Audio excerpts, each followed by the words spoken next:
comedy, it's healing because you cannot laugh and cry at the same time. Some of my most unhappy times in my life was while I was shooting The Office. Comparison and envy and ambition. What do you do when you're desperately unhappy, off track, questioning everything? That's what forced me to turn toward a spiritual path. The greatest issue facing humanity right now is this kind of almost universal belief that things can't get better. There is a way out. We need a spiritual revolution because the ways that human beings have done things for eons are not sustainable. So how can we distinguish the dogma from the beautiful truth of what these spiritual teachers brought? As a Baha'i, all of these are incorporated into one spiritual canon of truth, of beauty, and of wisdom.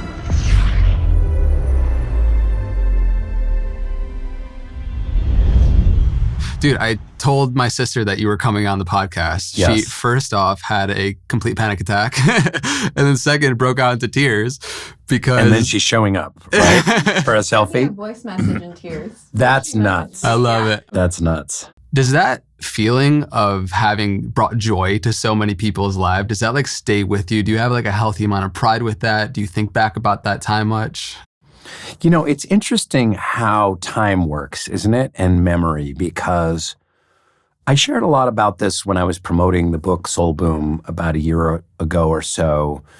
There was some of my most unhappy times in my life was while I was shooting The Office, which is crazy.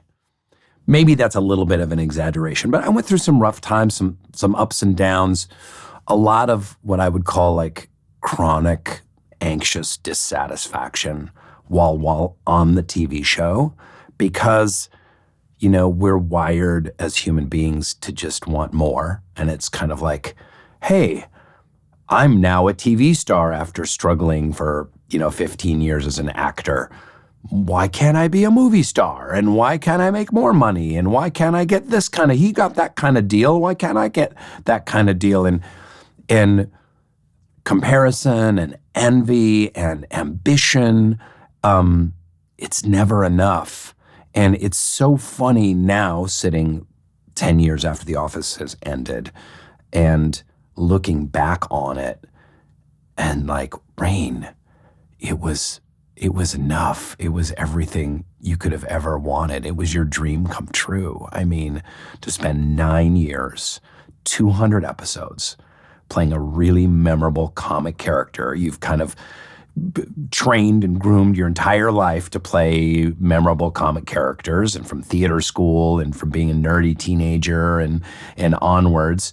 And, getting paid well, you can pay off your student loans, even buy a house, travel, meeting new people, getting new work opportunities. Like, this is it. That's it, And so it's interesting being in it and being dissatisfied and being past it and looking back on it and being so grateful for the experience. Because that's all I feel right now is like, we're really tight, the whole Office family. We text all the time, joke around all the time. And, when I hear about how much that show has meant to people, it really moves my heart.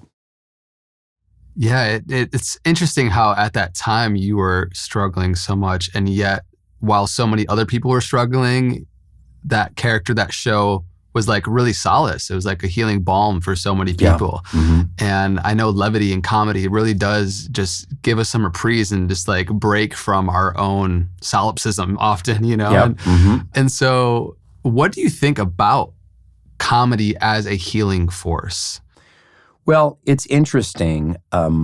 I created a company a long time ago called Soul Pancake, and it was an early YouTube company. And we had over 3 million subscribers, and we did a lot of positive, inspiring content. One of the things we did a long-form documentary called Laughing Matters, and it was about the intersection between comedy and mental health. And the reason I'm going into it in that way is I realize now, after a lot of therapy and a lot of soul searching, that, you know, getting paid well, you can pay off your student loans, even buy a house, travel, meeting new people, getting new work opportunities. Like, this is it. That's it, you know? And so it's interesting being in it and being dissatisfied and being past it and looking back on it and being so grateful for the experience. Because that's all I feel right now is like, we're really tight, the whole Office family. We text all the time, joke around all the time. And, when I hear about how much that show has meant to people, it really moves my heart. comedy for me did come out of a certain measure of pain and trauma. It was a coping mechanism that got me through a difficult childhood and also was a way for me to connect with the outside world in a way where I always felt alienated and cut off and like I never fit in. And comedy was my way in. Like, I was never going to be popular. I was never going to be good looking. I was never going to be a jock. I was never going to be, smooth and charming. But I could do weird impersonations and I could do funny pratfalls and I could tell jokes. And that allowed me to fit in. And it's funny, the professor and author Arthur Brooks talks about that in terms of comedy, that you can't, two things can't exist in the brain at the same time, which is like you can't live in comedy and laughter and you can't live in depression at the same time. Like they're like pistons working like this. Like gratitude and fear almost. Yeah, exactly. Or love and fear can't occupy the same brain space at the same time. You can literally try and feel love and fear at the same time. You can't do it. They're an antidote for each other. And laughter and sadness are the same way. It's like the drama masks, it's the smiling and the crying drama masks, and from ancient Greece. And out of a really difficult childhood that was incredibly challenging in its own way. We've all had very challenging childhoods, I'm sure. There are ones far worse than mine. Mine kind of was centered around a loveless marriage and a lot of like suburban ennui. I wasn't like beat. There wasn't like, grotesque things happening to me like happened to a lot of people in the world. So I want to couch it in that. But again, comedy was my way out. Comedy was my way of soul searching. So all of a sudden, I signed up for an acting class. I found I was pretty good at it. I made people laugh. I played characters. I did funny walks. I did funny voices. I told jokes. I did improvisation. I got a lot of accolades for that. These tools that I had learned in this kind of pressure cooker of a really kind of disconnected, loveless child space, all of a sudden came in very handy. And then I went to acting school, and then all of a sudden I was working as a professional actor. But then I got onto some TV shows, and here I was on, one of kind of the all-time great comedies. But again, while I was on the show, very little awareness of the healing properties of comedy. And I think it's something really worth exploring and digging into because, the way the world is right now, it's very interesting. There's not many good comedies on television anymore. And they're hard to find. You have to sift through a lot to kind of find them. And we need them more than ever. And one of the reasons I heard that a lot of like the streaming services and TV networks are not picking up new comedies is because people keep turning back to the old ones. They're watching Seinfeld and Friends and The Office and Parks and Rec and some of those old great comedies, 30 Rock, for their comedy fix. But it's healing because you cannot laugh and cry at the same time. And even if you get your fix of half an hour here or there, like it can take you through a day.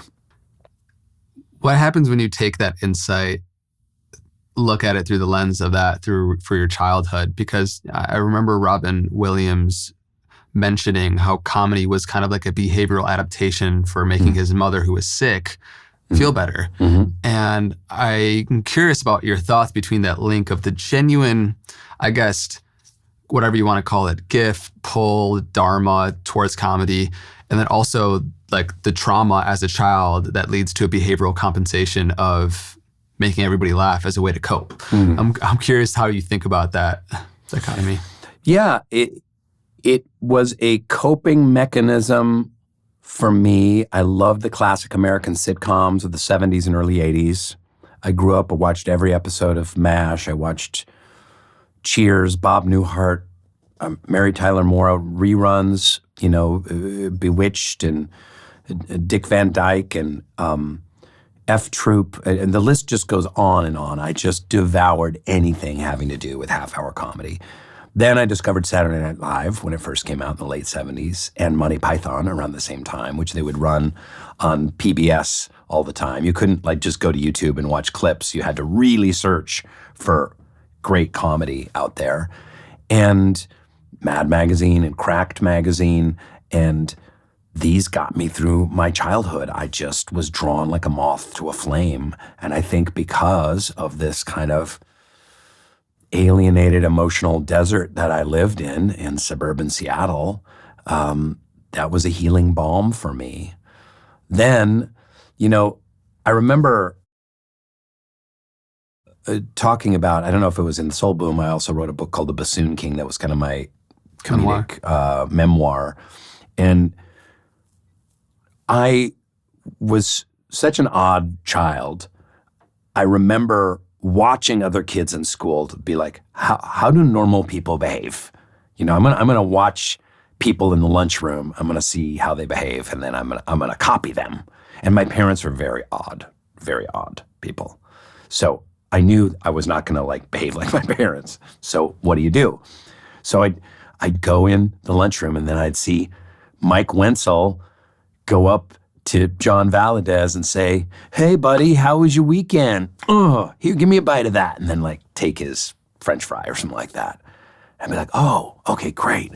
And I would literally, maybe not literally, but I would almost exactly copy that kind of behavior. But of course, when you're trying, it's like an alien trying to fit into a human guise. When you try and go up to someone then and say, "Hey, buddy, how's it going? How was your weekend?" Clap on the back, take the French fry. It rings hollow. And it was out of that and out of that oddness that, again, that coping mechanism of comedy came out, so that I found that when I would be the cut up and the goof off, it worked for me. I found when I took an improv class or took an acting class that I could make people laugh. And there was a kind of it's the cliche of the sad clown. There's a lot of cliche in and around what we're talking about. We're talking about comedy and tragedy. We're talking about the sad clown. We're talking about, crying and laughing at the same time. But there's truth in that. That's one of the reasons that they are cliches. What do you think about your childhood led you to feeling like you needed to manufacture interactions and not being as natural in that aspect? I'm curious. I wanted to fit in, more than anything else. I didn't even want to be popular. I just so didn't fit in. I really felt like I was an alien plopped down in human form, trying to understand kind of normal human interaction. And it took me a long time to get out of that. But I remember my very first acting class. I was a junior in high school, and I had just moved to this new high school, and we did this exercise, and I made everybody laugh. I was kind of the new kid at the school. And then I sat down afterwards, and all of these young, attractive high school girls that I hadn't met before came over and patted me on the shoulder and punched me that was so funny. Oh my gosh, you're new here. Come sit at our lunch table. And oh my God, you made me laugh. So, oh, he's funny. And when you're 16, I felt this glow, and I was like, that's it. This is what I'm doing. I had been a colossal nerd before that point. I had a chess team and played the bassoon. And yeah, you didn't tell me you were on the chess team. You saw the chessboard walking in. All right, we're going to have to get it after this. Okay, all right, we'll get into it. But I was never very good on the chess team, and that was a long time ago. But chess, Model United Nations, computer club, ceramics club, you name it, every nerdy pursuit you could do. But once I got that kind of validation for making people laugh, I was like, that's it. I'm gone. I'm a drama nerd now. Come hell or high water, and my path was set at that point. So that's how it works. So around 25, you're getting into these, and if you had to kind of pinpoint down like the spiritual awakening, I know that early on, you had ties with the Bahá'í faith and you kind of turned away from that and went rebellious and to explore your own hedonistic impulses and push that to the side. What was the moment you realized you needed some sort of spiritual life out of necessity? Yeah. I speak about this a little bit in Soul Boom and also in The Bassoon King. When I got out of acting school, I was 23, 24, 25 years old, trying to make it as an actor, really broke, barely getting by. And I became very unmoored in a lot of ways. There were certainly a lot of hedonistic pursuits going on. I grew up a member of the Bahá'í faith, like you mentioned, which I'm incredibly grateful for. And I learned and was kind of educated in so many beautiful, true, wise teachings that I think foundationally stayed with me and ultimately really helped me. But I needed to rebel. I needed to leave that world of my parents behind and go to New York City and make my own way. I wanted to be an artist in New York City, and I didn't want anything to impede that. So what I encountered when I look back at it now was a real severe mental health crisis. And I was in my early mid-20s. And in the 90s, people were not talking about mental health crisis. There were no books on mental health crises. The word anxiety was not in the lexicon, other than, it was something you felt if, you were afraid you were going to be late for a movie. It wasn't an idea kind of entrenched that, there's an epidemic of loneliness and anxiety and depression and addiction. So I started facing those demons without any help, without any money. There was no therapy available. Therapy was outrageously expensive. No one I knew was in therapy or had ever been in therapy. And so what do you do when you're desperately unhappy, unmoored, off track, having anxiety attacks, feeling depressed sometimes for weeks on end, questioning everything, like, why am I alive? Why am I here? Dealing with addiction issues, drugs, alcohol, sex, porn, whatever, you name it, whatever's there.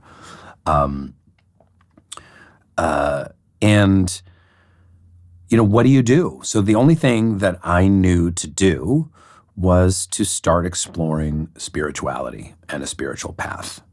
And Julia Cameron, in The Artist's Way, or not in The Artist's Way, but in an interview, said, I come to spirituality not out of virtue, but out of necessity.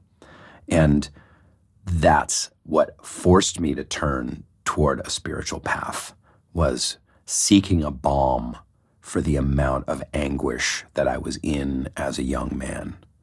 And I won't say that I was lost and now I can see. I won't say that I was like immediately saved. It didn't bring immediate clarity and peace or serenity or anything like that for me. It has been a long process, a long unfolding process, but it has been the richest, most rewarding process I've ever experienced. And I'm now, again, like The Office, looking back on it, I'm so grateful. And isn't that interesting how oftentimes the times in our lives we go through the greatest anguish, you get out a few years, especially 5, 10, 15, 20 years, look back on it and go, oh my gosh, I'm so grateful I went through that. I'm so grateful. If I hadn't, I wouldn't have found kind of the rich, rewarding path of spiritual discovery. Do you think that through time you're able to take that hindsight in a way that your future self will be looking in your current struggles like as if they have purpose? Does that alleviate current pain and struggle? Well, Yeah, that's an interesting question. You know, I'm much more balanced right now, but it's a different set of challenges at 58. You know, it's kind of like, what should I be doing?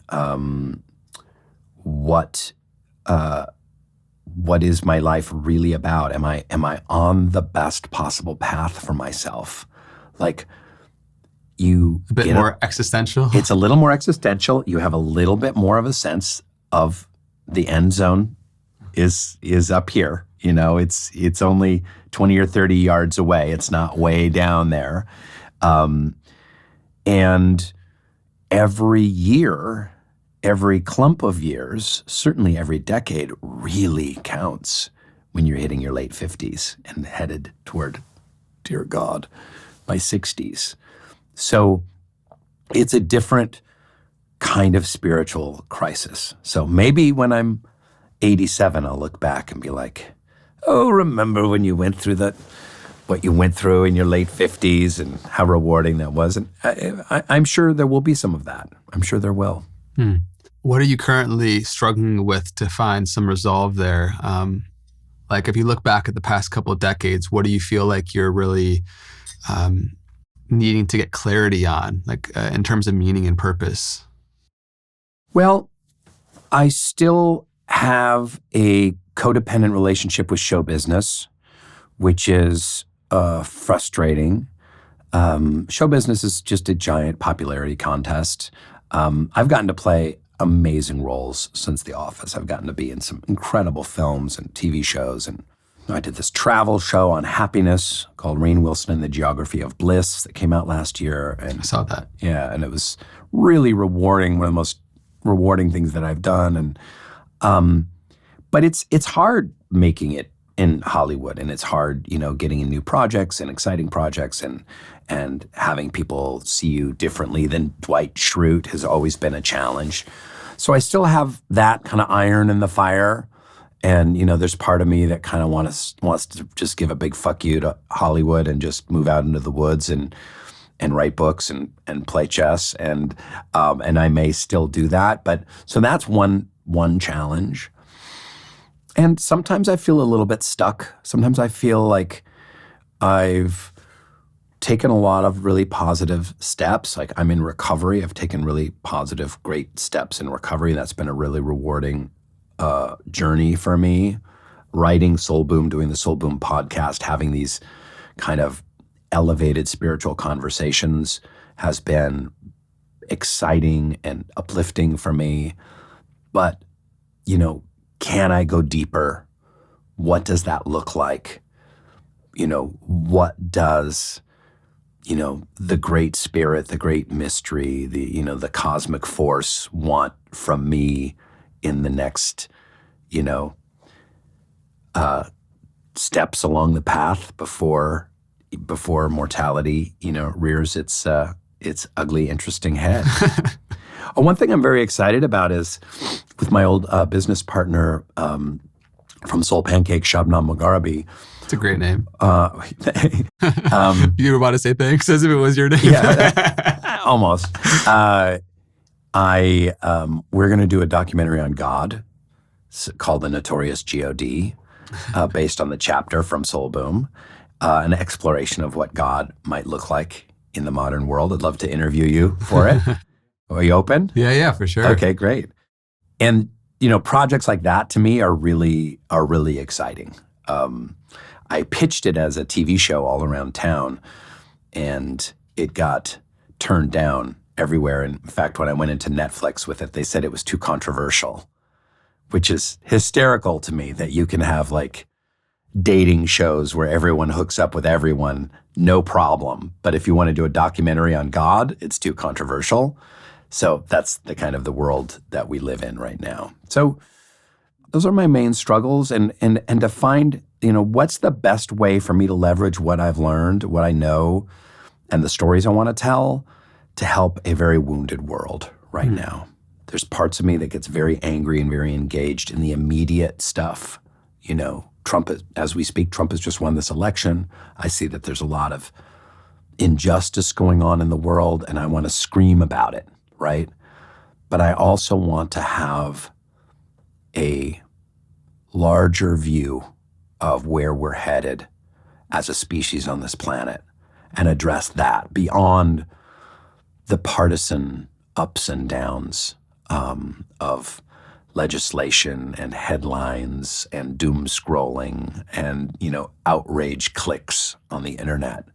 So, in fact, there's a story from the Baha'i faith.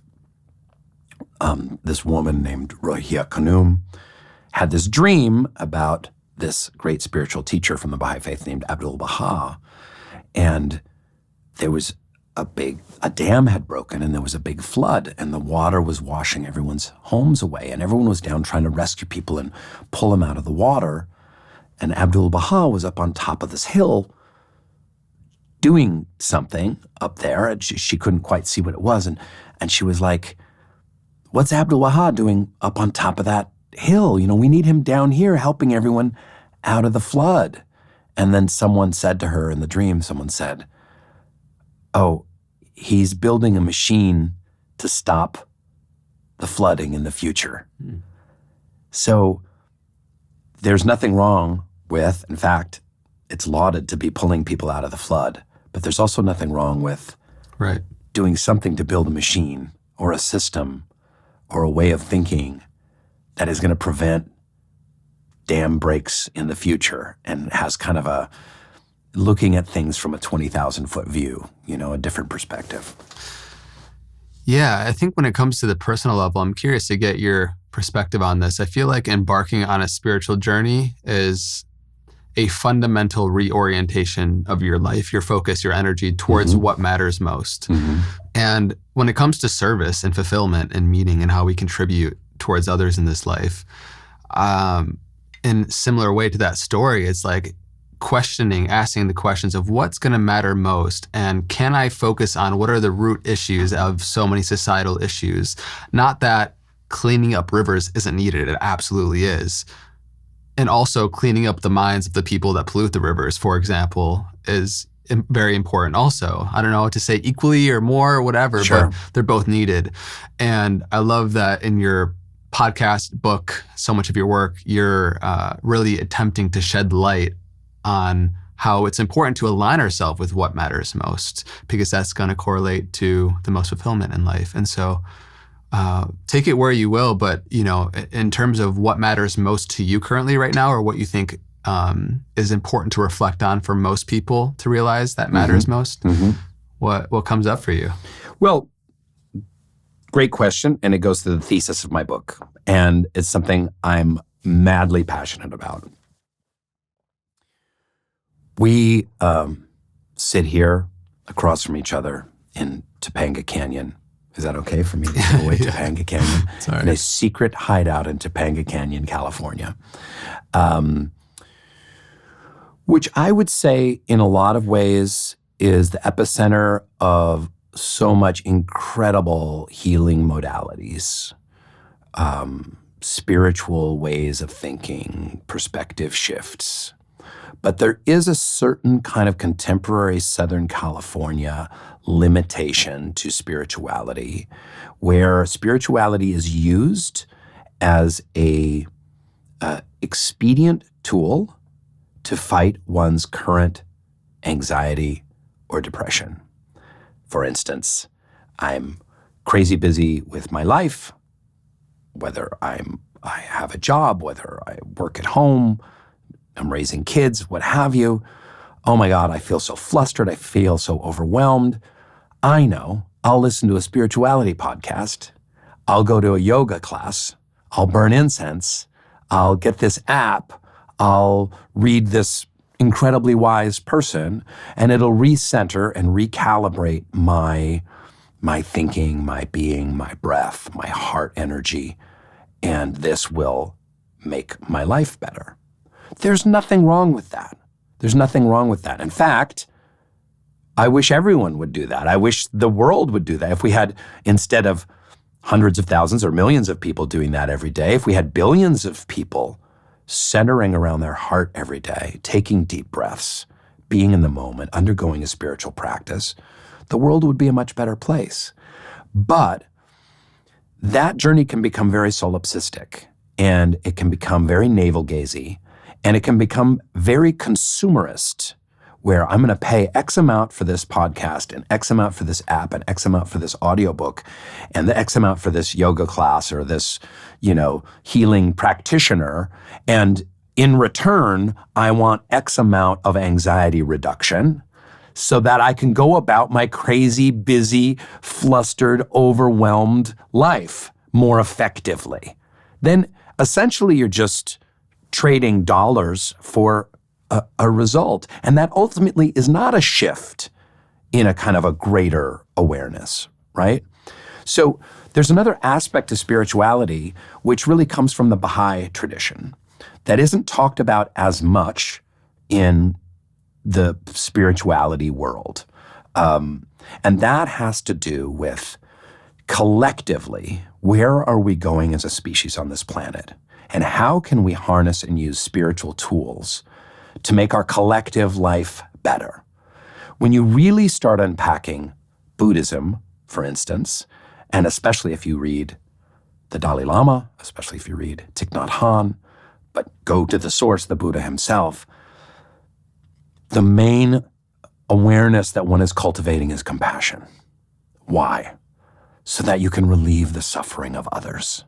If we only pay X amount of money and get a certain app and a certain book and a certain podcast and certain animal cards or what have you to relieve our own anxiety and have compassion for ourselves, that's a great place to start, but it can't end there. We have to increase the compassion for other people. And then what do we do? How do we put that into action collectively to reduce suffering en masse? And this may sound airy-fairy or pie in the sky, or may say, well, that's not really the purview of spirituality. To a lot of people feel like, well, if I'm just better, if I'm kinder when I go into a Trader Joe's parking lot, then I'll spread that kindness and I'll be nice to someone else and they'll be nice to someone else and it'll have a ripple effect. And that is true. But we also have to harness those tools and those ideas collectively to try and reduce suffering and make the world better. And there are real and tangible ways to do that. And a lot of us, and a lot of folks do it in their jobs. They work in education, they work in healthcare, they work in the nonprofit sector, they work in climate and environment. And that's all wonderful. And that is part of the solution. But why I say soul boom, why we need a spiritual revolution is that this is a yin and a yang.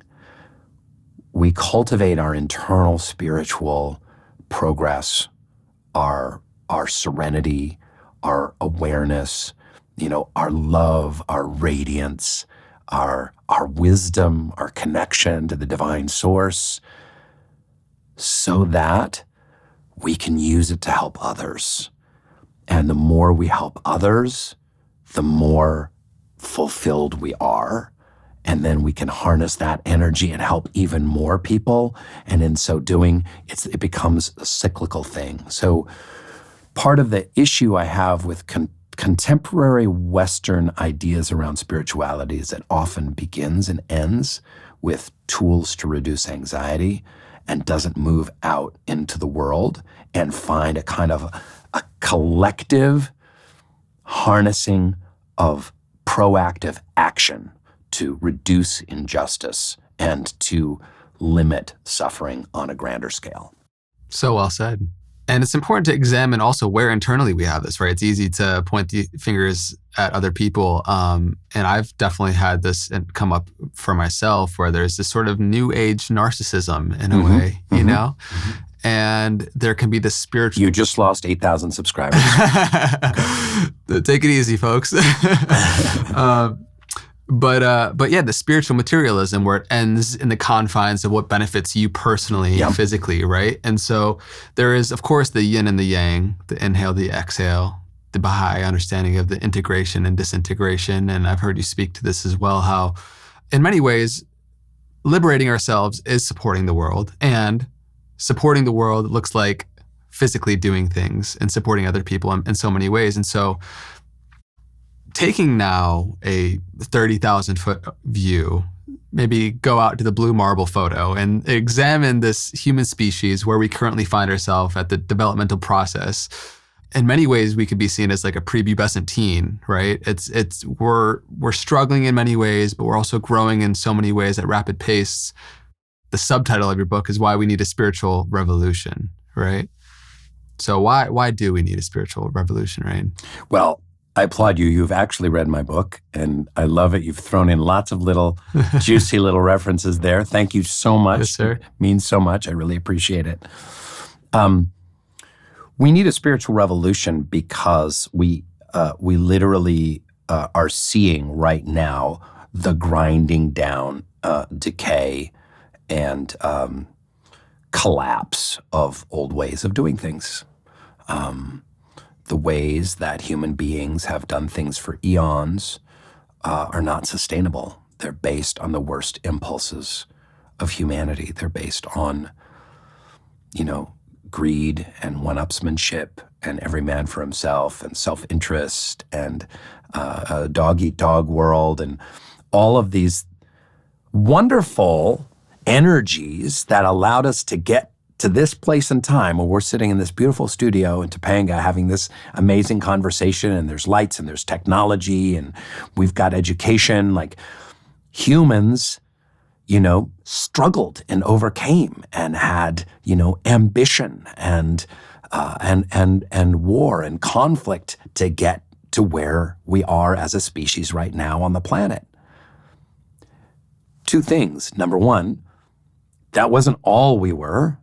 And that's a very limiting kind of way of thinking about humanity. Humanity is also really good at cooperation and really good at collectivism and kindness and working together.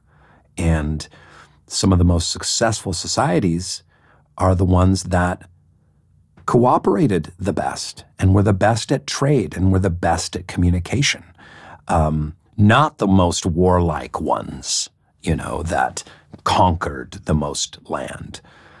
So that's number one. But number two, continuing to move in that direction when essentially the resources of planet Earth have been sucked up and used, it's not sustainable. And we're seeing it. We're seeing all the different ways that it's breaking down right now.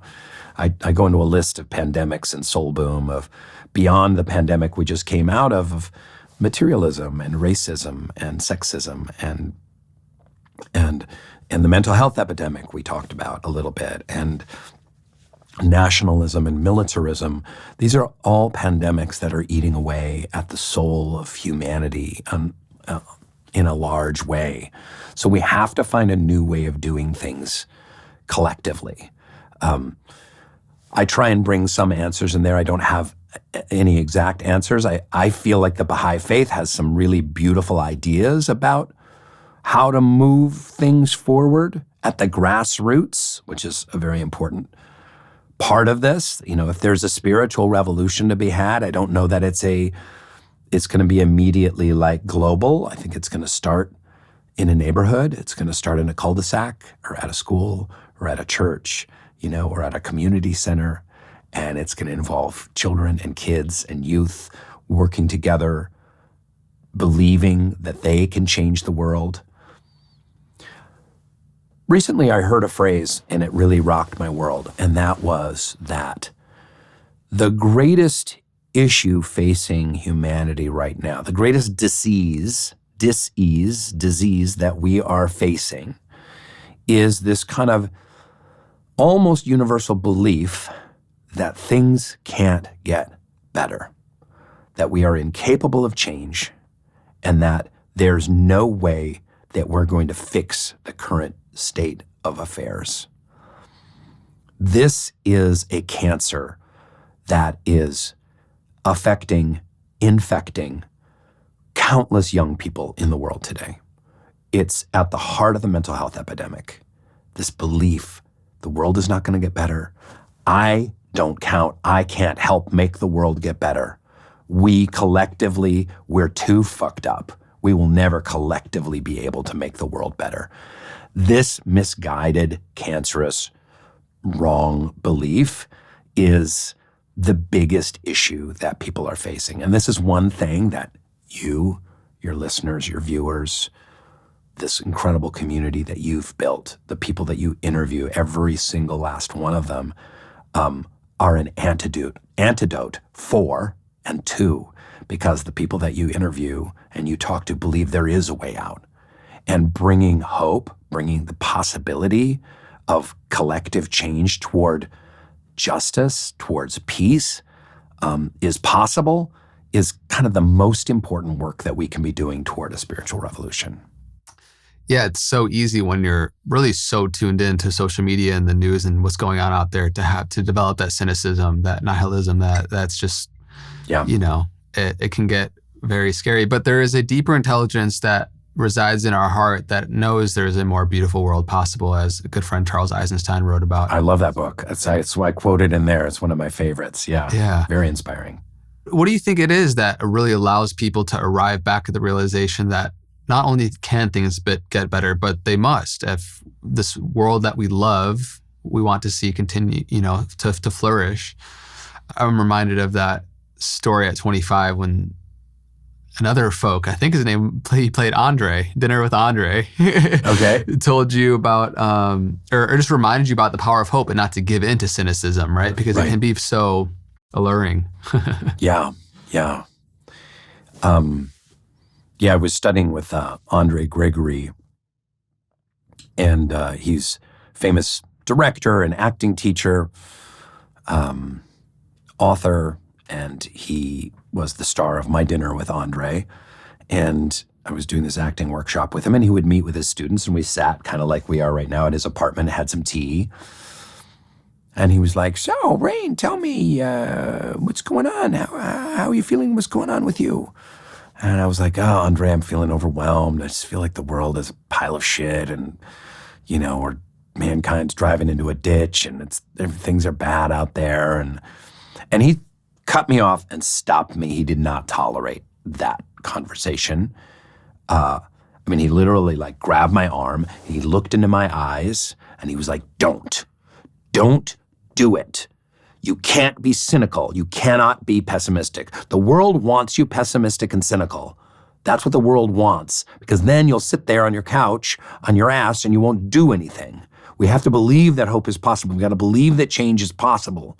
You cannot give in to that despair and cynicism. So he's like, "Now get out there and do something about it." And he kicked me out of his apartment.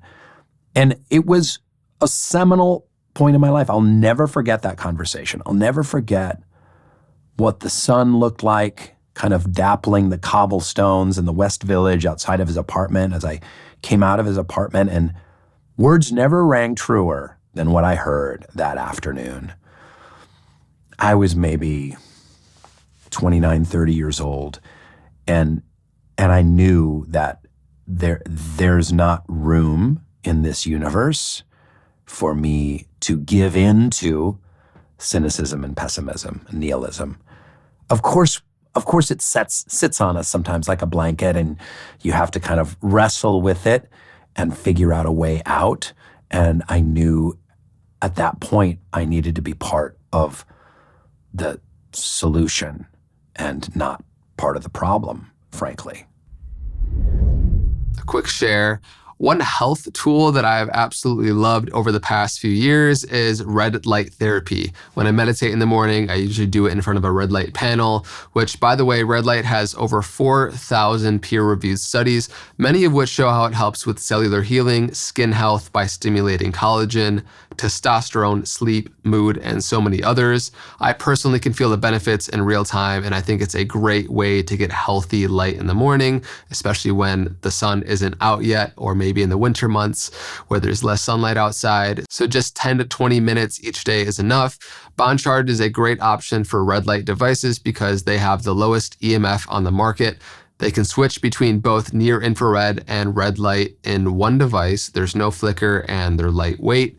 They ship worldwide very quickly. They're easy with returns and exchanges, and also have an array of other science-backed products that you can check out. which if you want to, just go to boncharge.com/know thyself and use coupon code know thyself to save 15%. That's boncharge.com/know thyself and use code know thyself to save 15%. Boncharge products are all HSA, FSA eligible, giving you tax-free savings of up to 40%. I hope you dig it. Back to the episode.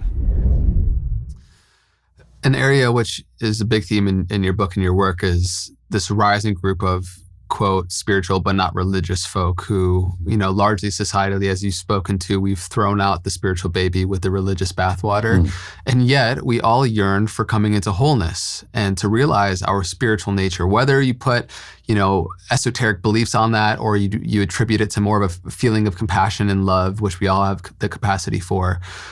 We still yearn for that. And yet there aren't as many systems or capacity for us in the newer generations to bring along the old baggage of dogmatic belief systems.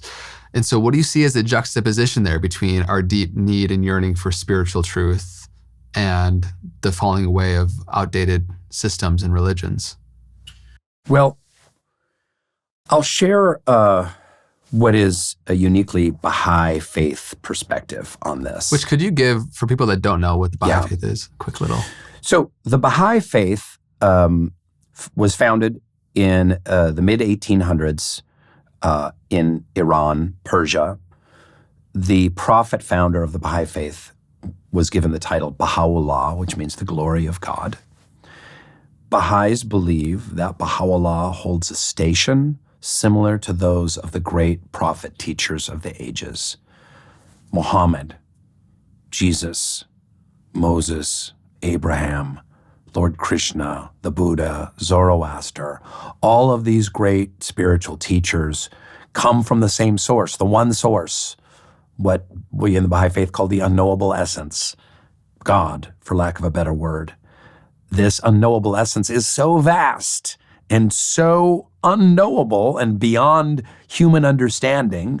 I compare it sometimes like we're like dogs trying to figure out the internet.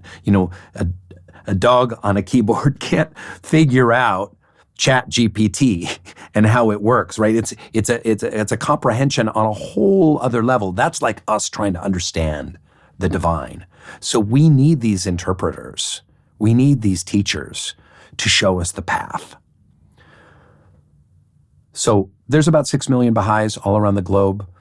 It's fairly small as religion goes. It's pretty young too, 150, 180 years old. But it is very widespread. At any country you go to Barbados or Mongolia or Serbia, there's going to be Baha'is there gathering, serving, working in the neighborhoods, hopefully. And Baha'u'llah's main mission was to bring about the unity of humanity. The teachings are all about unity. It's all about we're all one human family. Prejudice and racism needs to go. Sexism needs to go. Men and women are two wings on the same bird, that we need the masculine and the feminine to move forward as a species. There's no inequality there, essential inequality there. That science and religion are also in harmony, that work together. There are two ways of understanding the same ultimate reality. You can look at reality through a scientific lens. You can look at it through a spiritual lens. They both support and help one another. So all the teachings that Baha'u'llah brought are about building community, working in service. The highest form of worship is service to others from a Baha'i perspective. And so going back to your question earlier, you talked a lot about, old dogmas that don't work anymore. This is what happens. A great divine teacher comes. You look at, let's take Jesus Christ. Let's look at the message and life of Jesus Christ. There is nothing more beautiful on the planet. The red letter Bible, they have the Bibles, and the red letter is what Jesus actually is purported to have said. You can read through a red letter Bible and be so profoundly moved at his humility, kindness, sweetness, putting himself outside of what society deemed as okay, to serve the servants, right? To wash to wash the feet of prostitutes, and to be with lepers, and to be with people of tribes that were not of his tribe. And his teachings are so inspiring, and his words and his sermons, his prayers. And then what happens? Not to point any fingers or anything like that, but 300 years later, there's certain books of the Bible are thrown out, other ones are included. This idea of essential sin is included, and hell becomes very central, or hell is kind of very obviously metaphorically, related to in the Bible, but it becomes central.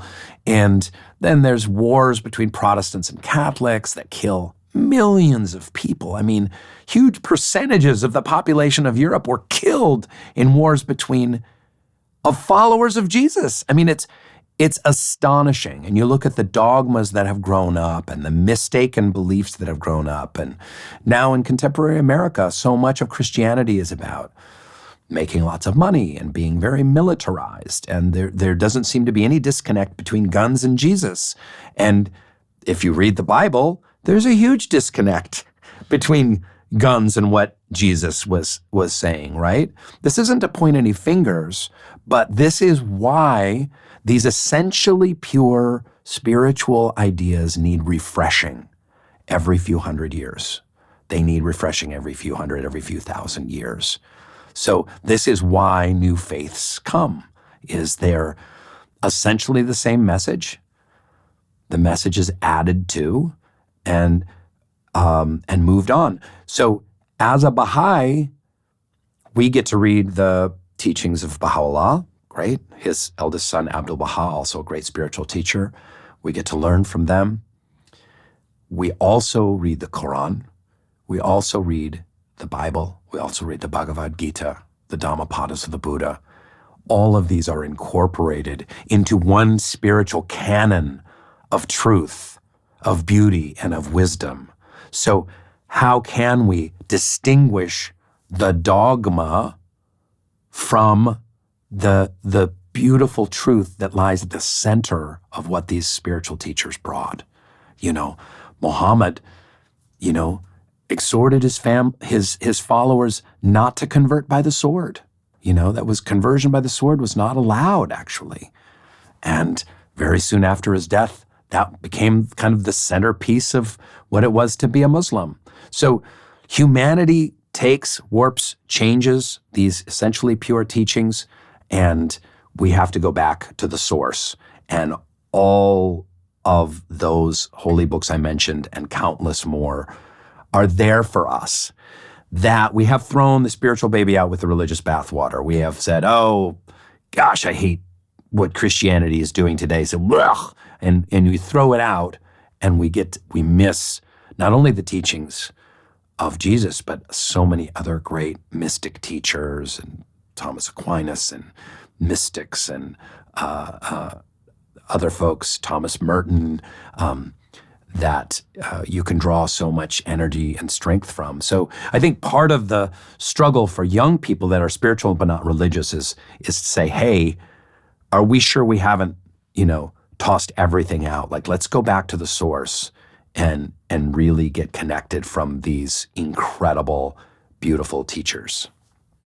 There is that resurgence again of a lot of people that listen to my podcast, your podcast, are finding this new home of spiritual truth and search and yearning for that essential, true, pure wisdom to how to live and how to give. And those old systems like we were speaking to, because of who has contorted the systems throughout time, don't resonate with so many.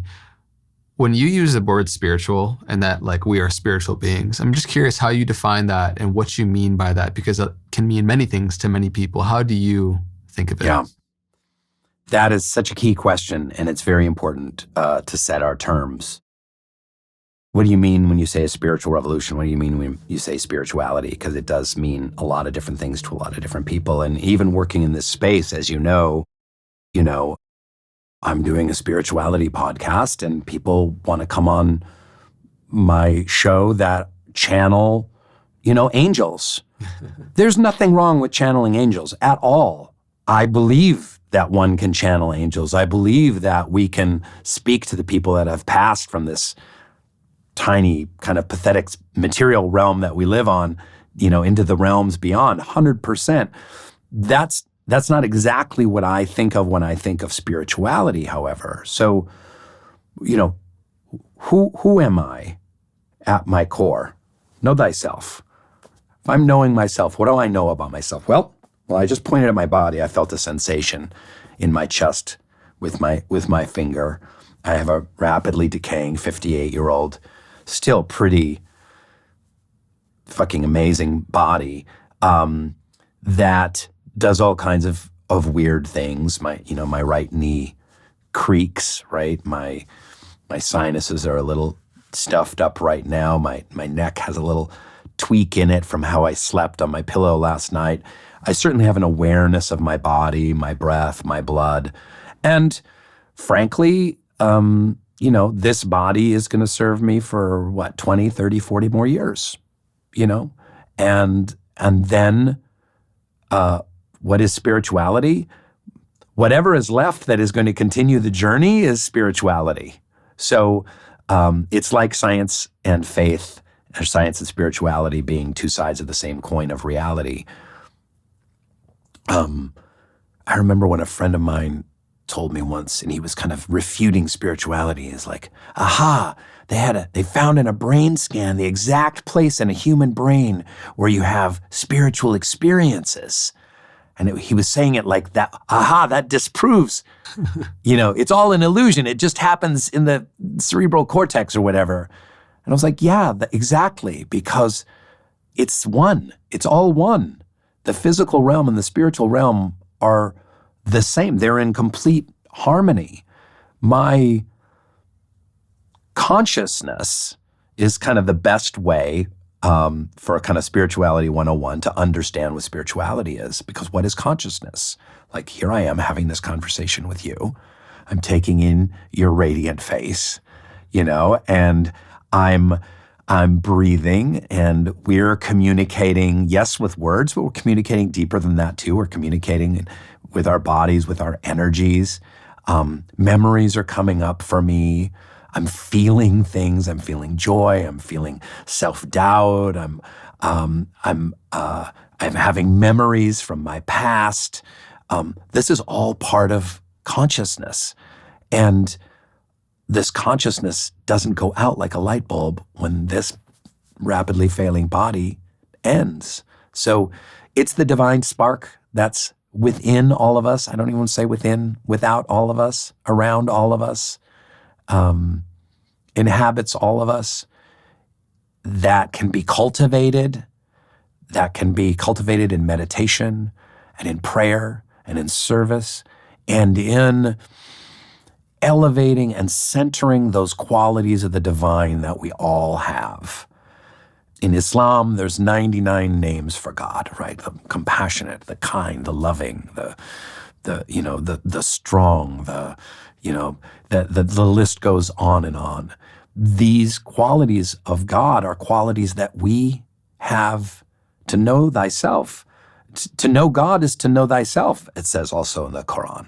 I think maybe it was the Imam Ali as a hadith, I'm not sure. But to know God is to know thyself. What does that mean? Because God is in each and every one of us. When I am in compassion to someone who is hurting, I'm flexing a divine muscle. When I experience real humility, not fake humility, that's a divine muscle. When I'm honest with someone in a way that's uncomfortable and difficult, that is flexing a divine muscle. I even hate using that analogy. That is, opening a divine window. But these can be cultivated. Honesty, compassion, humility can be and should be cultivated. So that's what the spiritual path is for me. So I don't want to say it's dualistic, there's, body and spirit. Body and spirit are commingled, just like that brain scan. They work in tandem, they work in harmony. And it's a glorious journey that we're all on. Yeah. Believe me. Oh, absolutely. How do you wrestle with beliefs? Really often act as a pacifier for our insecurity of not knowing. Mm. And when it comes to the idea of a soul or something that lives beyond this body, what has led you to your certainty conviction? How do you delineate between what is hopeful wishing, because ceasing to exist is quite frightening for somebody that is currently existing, with the existential reality that we, unless we have the direct experience of a soul outside of our mind and body, then it's tough to know with quite exactitude the reality of that. Well, Carl Jung, when asked if he believed in God, said, "I don't believe in God. I know that there's God." So it's one of the most important conversations that one can have with being alive. It doesn't end, it's cyclical. Faith isn't something like you find and then it stays like this incredibly powerful, dominant force in your life that's unshakable and unwavering until death. That's not how it works. Faith is fickle. I will say that I've never wavered in knowing that I am a spiritual being having a human experience. I just know this to be true. I know it in my prayer and in my meditation practice. I knew this especially when my father passed away about 5 years ago, and I prepared his body for burial in the traditional Bahá'í way, which was to wash it and to wrap it in silk and say prayers over the body. And it's an incredibly beautiful experience. I think there's many other faith traditions that prepare the body in a similar way, and for a very good reason. I'm there with the corpse of my father, and I see his little eyebrow hair sticking out and his little mole that he has here, and then, the scar he had on his neck from a surgery, and, his thinning, gray hair. He was 79 at the time. And it became so clear to me, just like a gong ringing, just gong. This body is not my father. His light, his spirit, his experience, his consciousness, his beingness, his personality, his laugh, his beauty has moved on. And this was the vessel that contained it for 79 years. And, I love that vessel. I have an experience with that vessel. I've hugged that vessel hundreds of times.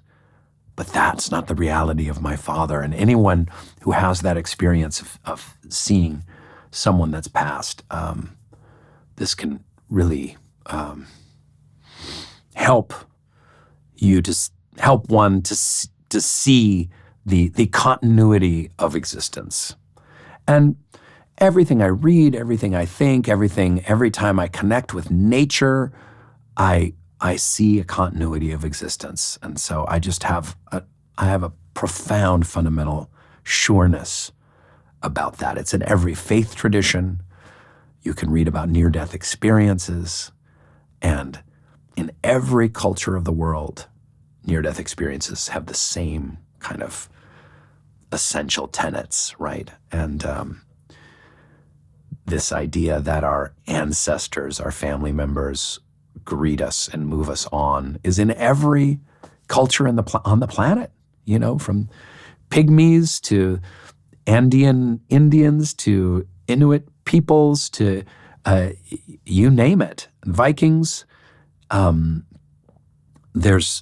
It's in the mythology of being a human being.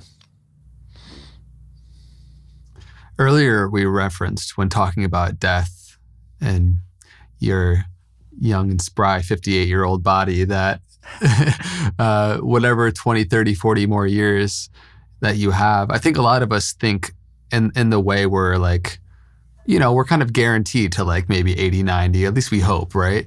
And of course, the tough pill, the reality is to swallow is we don't know when actually how much longer we have. And I think facing off with our own mortality through loved ones that are passing away, through a near encounter or a near-death experience ourselves, or just simply sitting and contemplating what that moment will be like, it brings many things up to examine right now in your immediate reality. There's like a presence that death brings, an amount of like liveliness and life that the presence of death brings.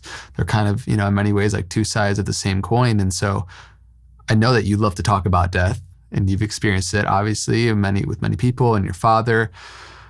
What do you think the power of contemplating our own mortality has?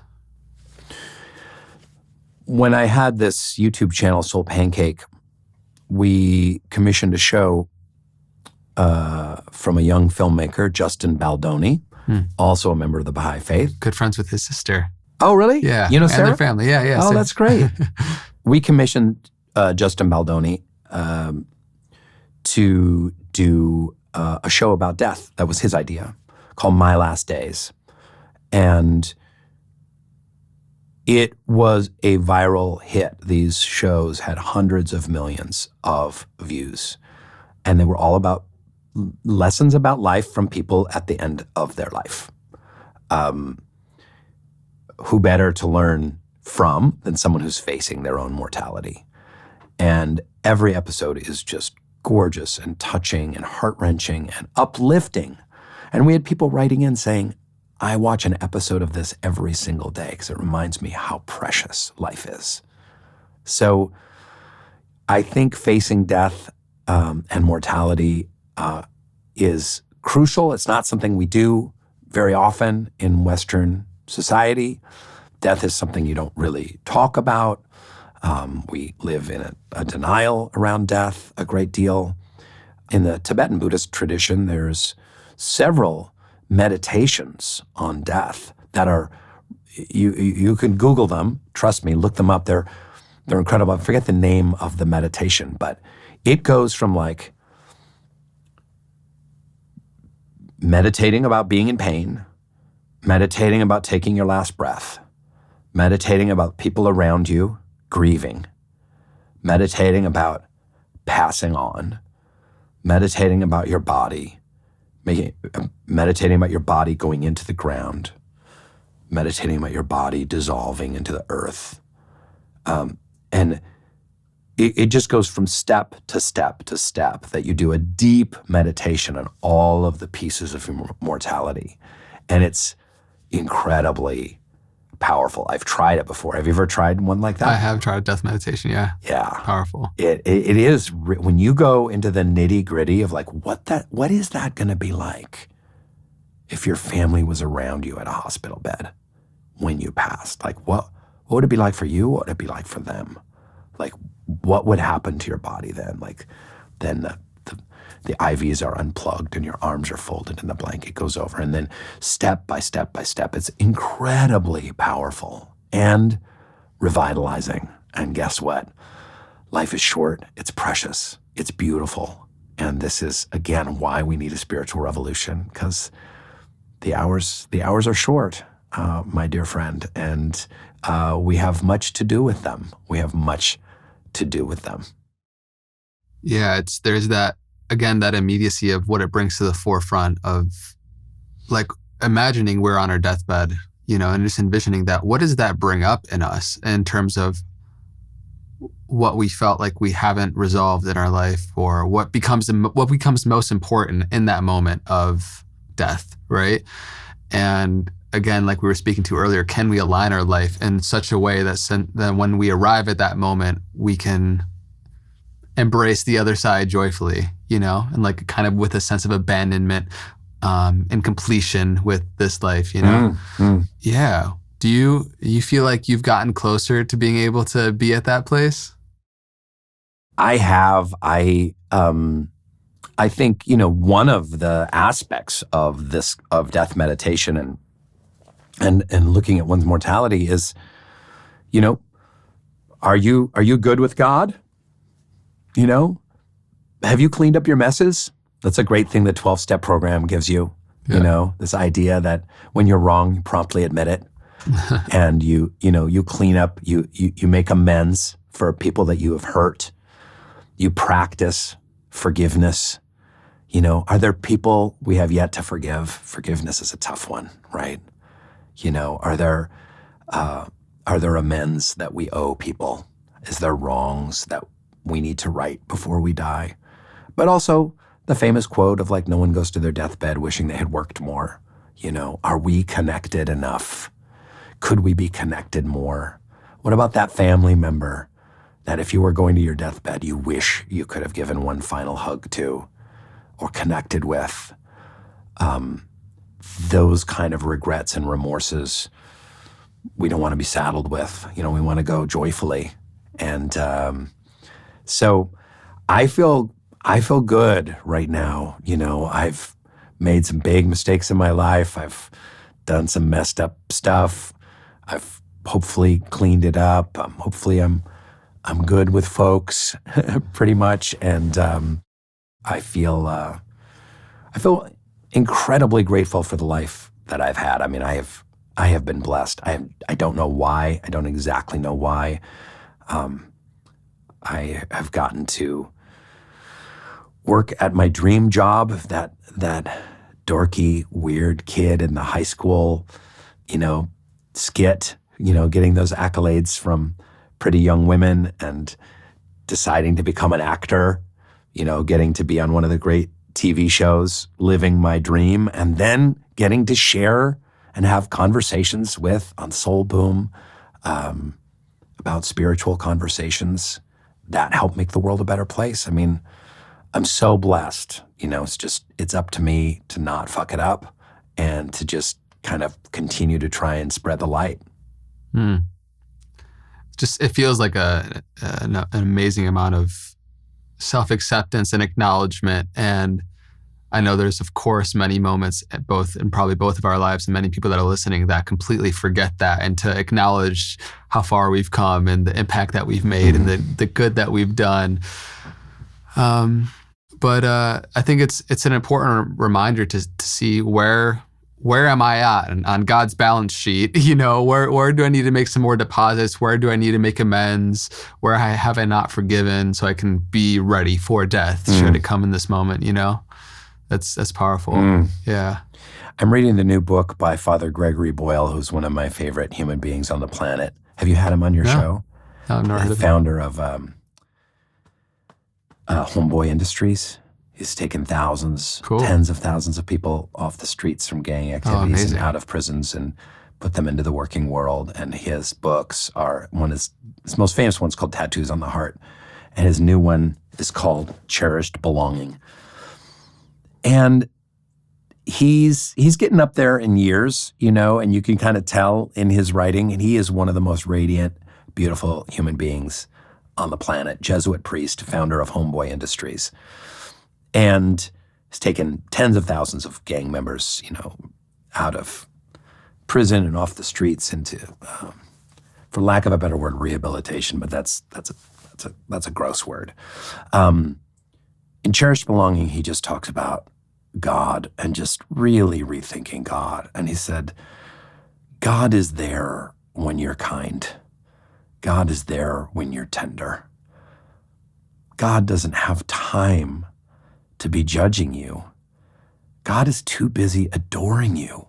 God is spending all of his, her, its time in wonder and adoration, every single last one of us.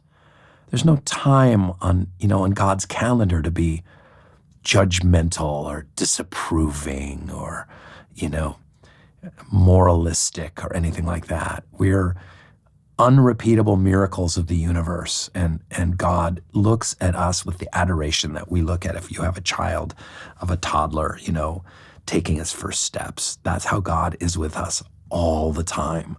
And he hits this point over and over again, and sometimes you roll your eyes, and then sometimes it's just like, oh, it just gets you.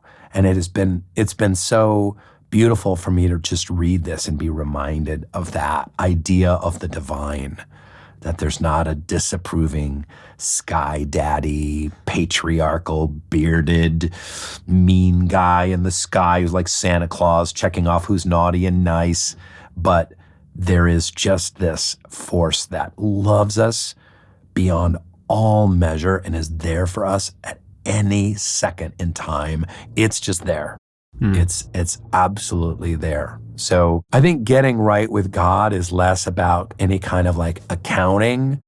You know, you get right with yourself, get right with your own heart, get right with your own conscience, you know, get right with your resentments and your remorse, clean your side of the street. But to get right with God is to just tune in that God is just wants to just give everyone gigantic hugs all the time. It's hard not to view him as a guy in the sky with a nice beard, sky daddy giving you a hug. If God is perfect understanding, right, we can't understand and judge something at the same time. And yet so much suffering that's happening too, God must encompass all of that as well. You know, I think of the purpose that pain and suffering play on the path of spiritual growth. And what are your thoughts on the purpose that pain and suffering play on our own spiritual growth and evolution? That's such an important question. I truly believe that's one of the top 3 most important questions that anyone working in this space can be asking. Because of the mental health epidemic, and especially with young people, there is a disconnect between pain and suffering and life and resilience.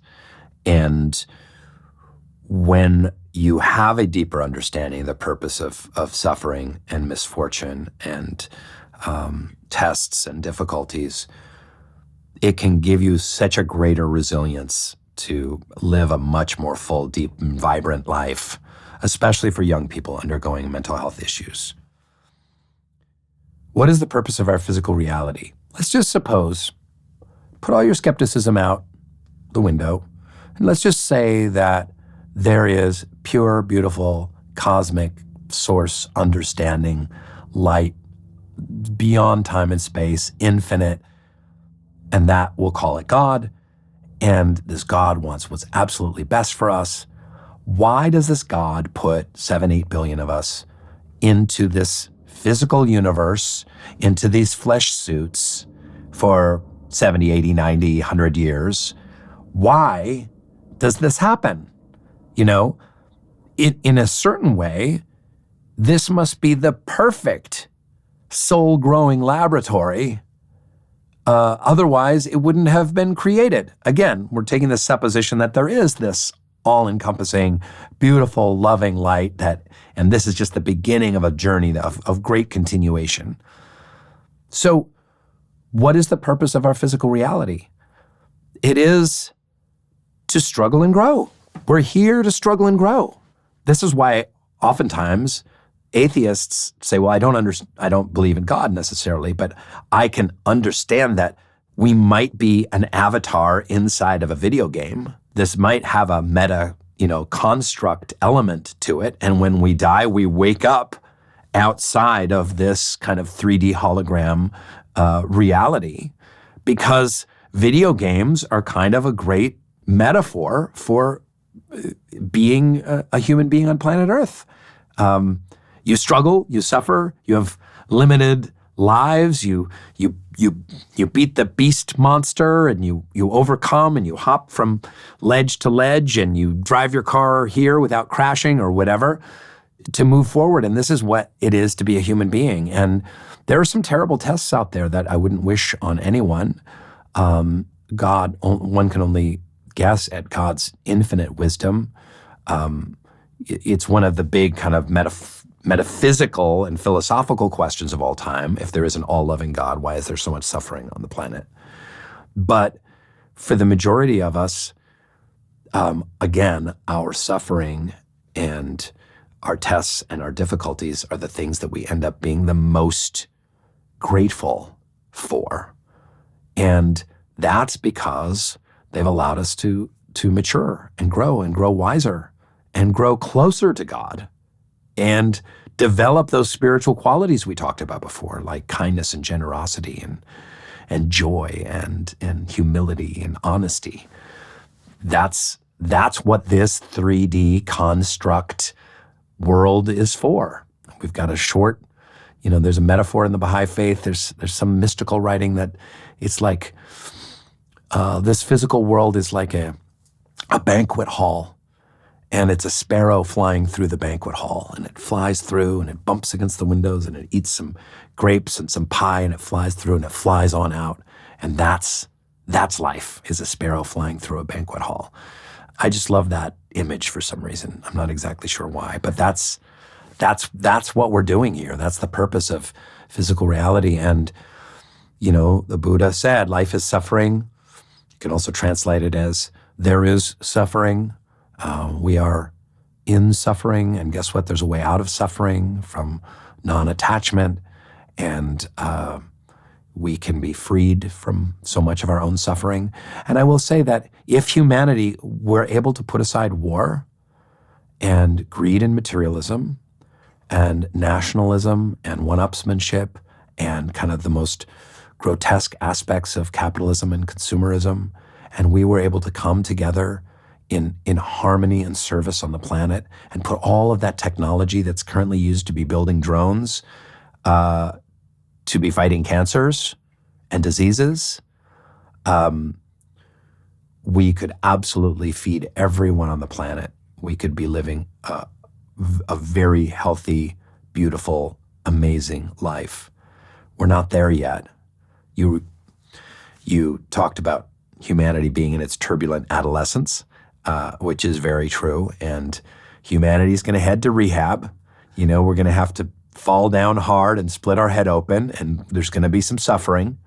And hopefully we come out on the other side, having some wisdom, some serenity, and some focus. Well said. I really like the understanding how suffering in many ways is like the price of admission for the illusion of separation. That's so well said. Like separation is, of course, an essential, like without separation, we don't have the experience of otherness. So if like the infinite consciousness needs to descend into its many different differentiations to go on a data collection process and to experience itself, to become itself in so many ways, then part of that process is forgetting that is our true nature, and the bashing of our heads against the wall and the pain and the suffering that is inevitable on the path to realizing who we are in our true nature. When you have studied through the Baha'i, through all these, Native American religions and a lot of different beautiful spirituality, how do you view this realm? And I've heard you speak to, again, these like two forces at play that can be viewed through the views of many different, spiritual wisdom traditions and religions, that there are these two forces at play constantly, collectively and then also individually in our life. And I'm curious what you think about those two forces as it contributes to what makes up, reality in many ways. Yeah, the forces that you're referring to and you mentioned before is, again, another idea I stole from some Baha'i.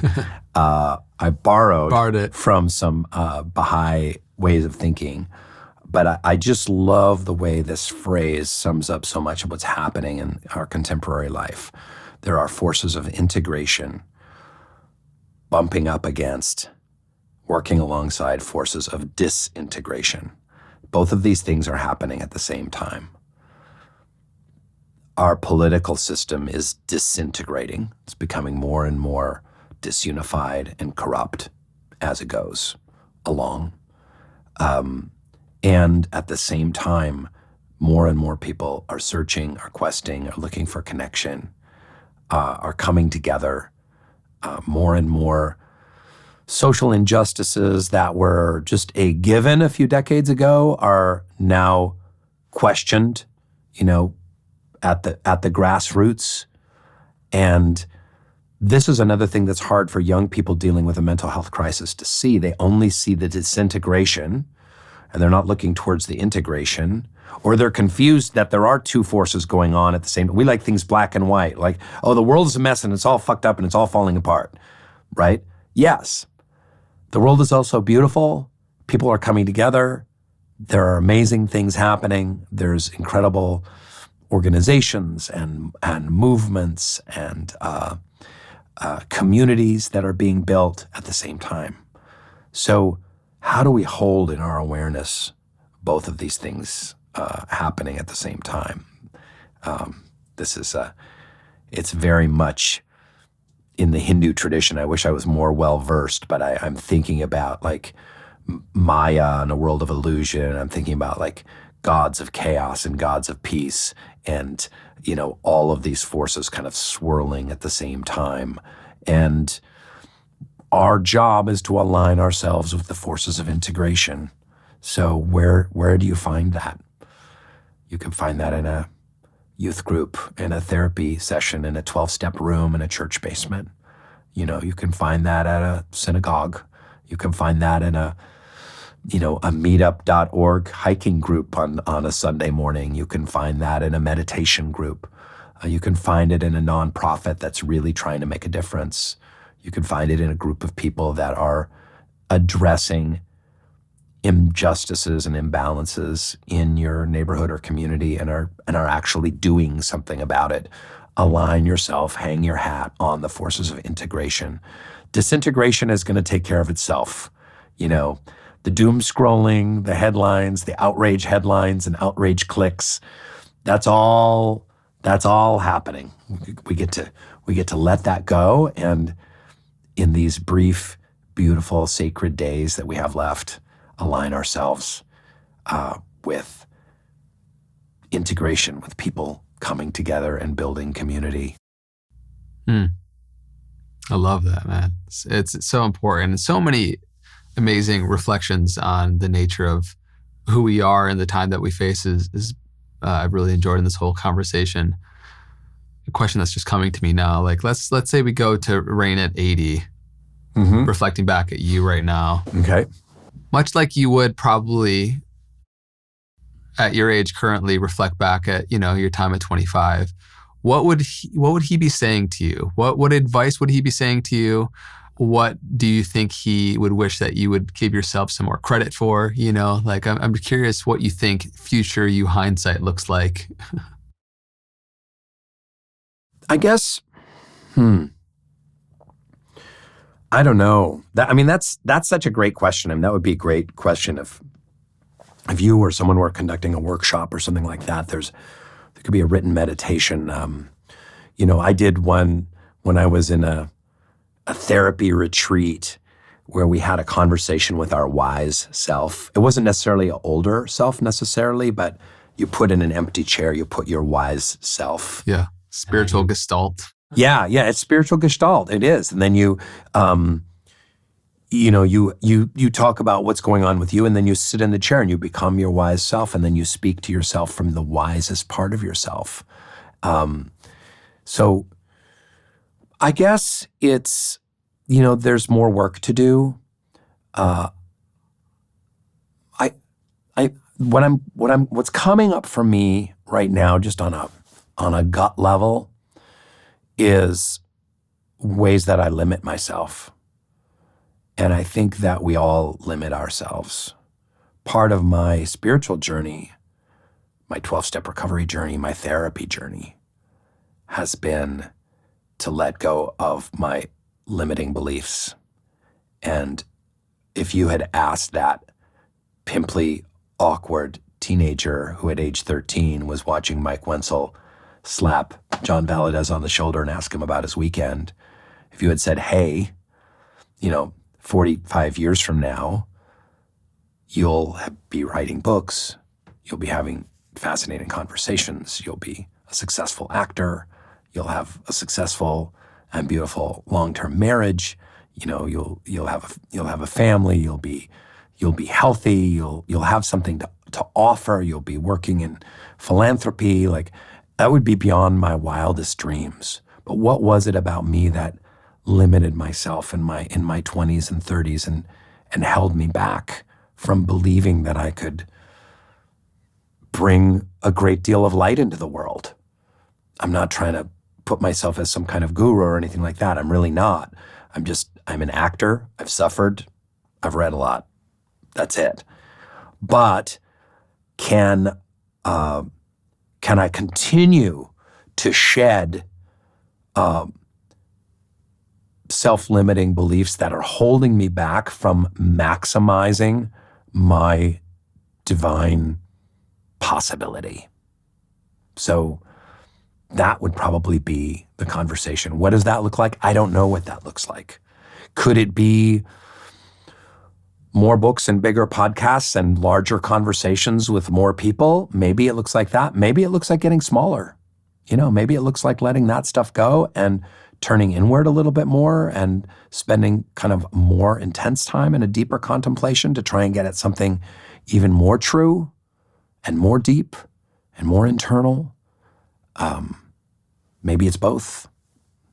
I'm not sure. What does your intuition say? What does the enlightened Gestalt Rainn point you in the direction of? You really want to crack this nut, don't you? I want to crack it. Yeah. I think I have a lot to offer, especially young people that are suffering right now in the mental health epidemic, because I've suffered a lot in that way. I've suffered in anxiety and depression, and I've thought a lot about these issues, and I think it's really important for me to excavate that stuff and share it as widely as I can, because hopefully it can help some people. And at the same time, pay the bills maybe by making people laugh a little bit on the side. So that's where my hunch is part of the reason I have struggled as much as I have is because I get to share my struggle with others and maybe help a few people. And that doesn't mean I have everything figured out. It just means I have some experience. I've gone through some shit. I have some wisdom resulting from those conflicts. It's an important reflection and exercise for anybody that's listening, I think, right now. In yoga, they explain the 4 levels of the mind, chitta, which is like the deepest access that we have to the intelligence of life. And so in many ways, it's like we are accessing that deep intelligence when we go inwards. Maybe for our own intellect, it's nice to personify it as like yourself in the future that you're talking to. But it is interesting when we go inwards, you can find answers to things that intellectually were hard just a minute ago. But there's like a deeper access that one can start to point into. And like, even just in that exercise, when I try to, crack the nut a little bit more, there's a deeper acceptance of like, yeah, it can be yes. And I feel called to serve and support and scale. And it's really helping people. And I can also sit in the woods and give that space for myself too. And so it's an interesting exercise for people to play with. That is. And you worked it right here in your studio. Last little thing that I'm curious about is your practices, what you've really found supportive for you on your own spiritual path and what that looks like in everyday embodiment and practice. This next book I'm working on has something to do with like the meaning of life. It's like the meaning of life according to Rainn Wilson or something like that. I don't know what it is, but and I just recently took a note. I'm not even kidding you. 3 days ago, I was like, practice versus belief. There's a lot of talk in spiritual realms, like, what do you believe? What do you believe? Do you believe we have a soul? Do you believe in reincarnation? Do you believe in a God? Do you believe in multiple gods? Do you believe that life after death? Do you believe we can talk to angels? Do you believe, that's all fine and good. But ultimately, who cares? What do you do? What do you do? My wife became a Bahá'í not that long ago, and she would always ask the question, well, what do Baha'is do? What do they do? Okay, you believe this, you believe that, but what are they doing? What are you actually doing? And hopefully Baha'is are doing actual good shit out there. I think they are, for the most part. So I practice gratitude. I have a daily gratitude list, and a group of guys that I send a gratitude list out to. It's a very small thing. It's an incredibly powerful shift. I'm sure you've talked about gratitude on this show dozens of times, but we will always live in a kind of mental place and spiritual place of deficit, of lack of, and of an unsettled anxiety. And when we turn toward, hey, what do we have and what's working? It's a tiny little subtle shift that makes a huge difference.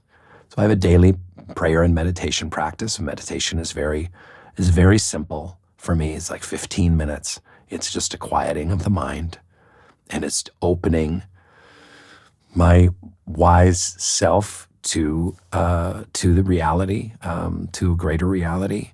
Prayer is an important part of my practice. I believe that there is an unknowable essence out there that is approachable by prayer, that is connectable. Is that a word? Connectable with by prayer? It's not.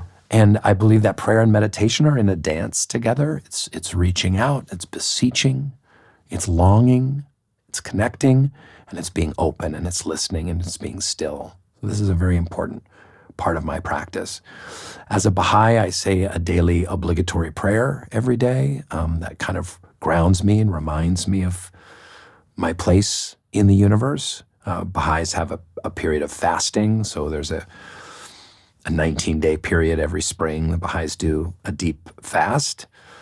And I have, as part of my practice as well, I have daily, 12-step things that I do. I call my sponsor and I go to meetings and I, connect with people that are struggling, share my experience, strength, and hope. This goes hand in hand with my Baha'i practice and with my own personal practice. And I seek every day in the highest form of prayer that exists in both the 12-step program of recovery and in the Baha'i faith. Essentially the highest prayer boils down to this: thy will, not mine, be done. If I can get my greedy, egoistic, selfish, petty, thrashing little will out of the way and surrender to the divine will, to the divine force, to the divine light, to the unknowable essence, thy will, not mine, be done. That's where the rubber meets the road. What do I try and do out of that? I try and foster conversations on Soul Boom. I work in philanthropy. I try and make the world a better place. And I try and make the world a better place when I'm driving down the street. I try and make it a better place when I'm in a Trader Joe's parking lot. I try and make it a better place when I'm interacting with service workers that I encounter to make everyone feel human, loved, seen. I try and connect with people. That is a practice. That's a daily practice. One of the things about my father I most admired was when he passed away, I realized something about him that I didn't appreciate while he was alive, which is that he made every room he went into better. He made every room he went into more alive, filled with more light, with more humor, with more laughter, with more curiosity. He would always ask people questions. How are you? Where are you from? What are you doing? Tell a joke. And he'd share his opinion and laughter and listen. And that's a practice. What would that be like for the listeners, the viewers? Every room I go into is an opportunity for me to practice making that room more alive. Thank you, man. That's a great practice reminder, all those things. And it's a really cool thing to build a community of shared values where people seek out this information and connect with you on the many different planes in which they have, from deep insight and comedy and figuring out systems of the new paradigm. All of it is it's really cool. And I appreciate to the degree you have not limited yourself, because you've let a lot of your light shine through in ways where people who identified with previous identities in a career or something maybe might have not let themselves go. So it's really beautiful to see all the different ways in which you show up. Well, thanks. Yeah, dude. This has been amazing. I've really enjoyed this conversation. Me too. Yes. This is so much fun. This has been great. We'll link everything down for your podcast, Soul Boom, which is an amazing book, everything that you got going on. And yeah, man, do you have any last words before we start to close out? Well, I think that what you're doing on your podcast and in your world, I just want to just give a shout out to how important it is. Because when we can shift our awareness, like you said, that's kind of how we started our whole conversation. Spirituality is just shifting perspective a little bit. Like, oh, I'm not just an animal seeking to, eat and piss and fuck and sleep. I'm a spiritual being having this human experience and having these conversations, all these different ways into that world is so important. And I love what you're doing. And I just think it's really important. And I hope you will join me and we'll work together in sparking a spiritual revolution. Absolutely. Look at us doing it right now. Right? How about no boom? No boom. Soul thyself. Yeah. Soul thyself's better. I think they both could use some work. Okay. But all right. We'll workshop that. Yeah, we'll get on that. Yeah. We'll get back to you guys on that one. Dude, thank you so much, Rainn. Everybody, appreciate you for coming on this journey. Thanks. Yeah. Until next time, be well. Take care.